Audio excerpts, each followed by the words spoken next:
Alam mo ba kung bakit parang code ang babae? Kahit gaano mo papilit basahin, parang laging may tinatago. Pero teka, paano kung sabihin ko sa'yo na may sikreto silang ayaw ipaalam sa mga lalaking katulad mo? Isang sikretong kapag nalaman mo, pwedeng magbago ang buong pananaw mo sa kanila. Taga saan ka nga pala? I-type mo sa comment section kung saan ka nanonood ngayon. Dahil nakakagulat, umabot na ang content natin sa iba't ibang parte ng mundo. At syempre, shoutout sa lahat ng loyal followers na laging nag-aabang at nagko-comment. Alam nyo kung sino kayo. Kayo ang dahilan kung bakit tuloy-tuloy ako sa paggawa ng real talk na content. Kung may gusto kayong topic na gusto nyong i-expose natin next time, comment nyo lang sa baba. Baka yan na ang susunod kong i-breakdown. Aral mula sa Stoicism, ang coach mo sa laro ng isipan at diskarte. At ngayon, handa ka na bang tuklasin ang sikreto na ayaw nilang malaman mo? Kung ready ka na, let's dive in. Real talk, bro. Hindi lahat ng babae masama, pero huwag ka ring maging bulag. Dahil may mga babae na hindi umaatake gamit ang sigaw o suntok. Ginagamit nila ang emosyon bilang armas. Tahimik, malambing, pero deadly. Kapag hindi mo ito alam, ikaw ang magiging tau-tauhan sa laro nila. Magugulat ka na lang. Ginagawa mo ang mga bagay na hindi mo naman gusto. Kasi, ginamit nila ang guilt, drama, at lungkot para kontrolin ka. Ang masakit? Akala mo ikaw ang may hawak ng relasyon. Pero ang totoo, hawak ka na nila sa leeg. At hindi mo pa alam. Kaya dito sa content na to, i-expose natin ang mga dirty tricks na ayaw nilang malaman mo. Hindi para mambabae, pero para hindi ka mabiktima. Kung gusto mong matutong lumaban sa larong ito, panatilihin mong bukas ang utak mo. Dahil ang susunod, mas malupit pa. Emosyonal na manipulasyon. Ito ang pinakamalakas na sandata ng ilang babae. Hindi suntok, hindi mura, emosyon, tahimik, pero ramdam mo.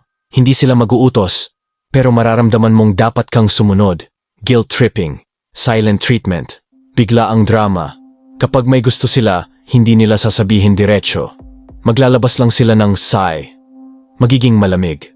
At bago mo pa mapansin, ikaw na yung nagpapaliwanag sa kasalanang hindi mo alam. Isang tingin, isang luha, tapos na ang laban. Kusa kang magbabago ng desisyon para lang mapalagay ang loob nila. Yan ang tunay na emotional control. At kung hindi mo to namamalayan, paulit-ulit mo silang pagbibigyan kahit ubos ka na. Akala mo mahal ka, pero baka minamanipula ka lang. At kung masakit pakinggan to, mas kailangan mong panoorin ang susunod. Lihim na pagkontrol sa relasyon. Narinig mo na siguro yung kasabihang happy wife, happy life. Pero tanong, bakit pag hindi sila masaya, parang ikaw ang may kasalanan? Bakit parang ikaw ang kailangang kumilos, mag-adjust, magbago, para lang bumalik sa peace? Ito ang tinatawag na silent control. Walang utos, walang sigaw, pero ramdam mo. Parang may pressure na hindi mo maipaliwanag. Parang may mali, kahit wala ka namang ginawang mali. Subtle na lamig, tahimik na distansya. Di ka kinakausap, pero alam mong may gusto siyang iparating. At guess what? Ikaw na mismo ang lalapit. Magsusorry. Susunod. Akala mo ikaw ang may hawak ng relasyon. Pero ang totoo, na-program ka na para sumunod sa emosyon niya. Kung naramdaman mo na to, bro, hindi ka nag-iisa. At mas kailangan mong marinig ang susunod. Panlilin lang sa kainosentehan. Huwag mong palolokohin ang sarili mo, bro. Hindi porket mahinhin, mahina. At hindi porket parang helpless, walang plano. Minsan, yan ang mismong diskarte. Yung tipong, paabot naman, pwedeng pahingi ng tulong. Kahit kaya naman nila. Pero dahil alam nilang likas kang protector, gagawin mong lahat para lang maging gentleman. Pero ang hindi mo alam, test na pala yon, trap na pala yon. At sa sandaling masanay ka ng tumulong, masasanay din siyang ikaw ang susunod-sunod. Ang kilos nila, mukhang inosente. Pero hindi aksidente. Strategic yan, lalo na kung alam nilang mabait ka. At kung hindi mo to alam, malalaman mo na lang, ikaw na ang sumusunod sa isang babaeng alam ang laro. Bro, tandaan mo to, walang babaeng walang dahilan. Kapag nilandi ka niya, may rason. Kapag iniwan ka niya, mas matagal niya nang pinag-isipan yon. Hindi iyan biglaan, hindi iyan na feel lang. Strategic yan. Pinag-aralan ka muna. Paano ka magsalita? Paano ka magdesisyon? At higit sa lahat, saan ka mahina? Bago ka pa mapasok sa buhay niya, alam na niya kung paano ka gagalaw. Kaya, wag mong isiping ikaw ang may hawak ng kontrol kung wala ka pang ideya sa laro na nilalaro niya. Tanungin mo sarili mo, bakit ikaw? Bakit ngayon? Bakit biglang nawala?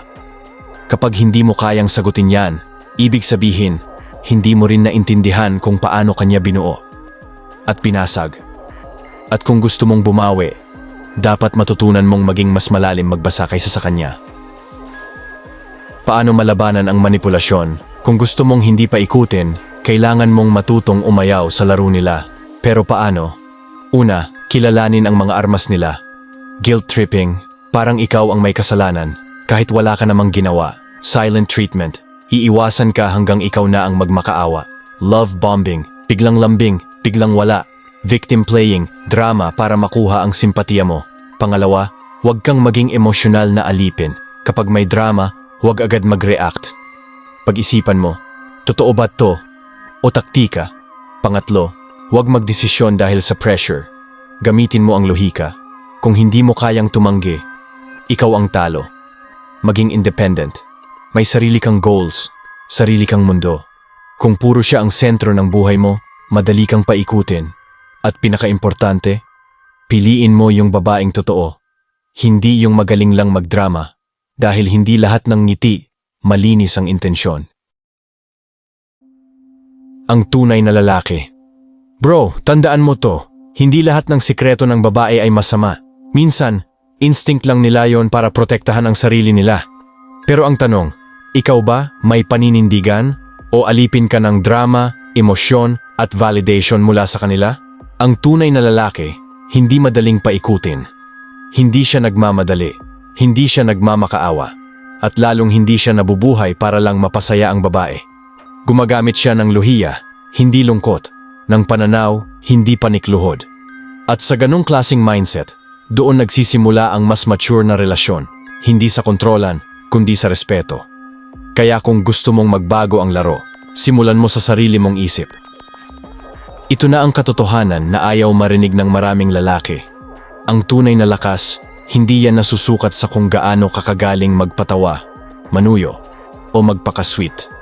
Nasusukat yan sa kung paano mo kinokontrol ang sarili mong laro.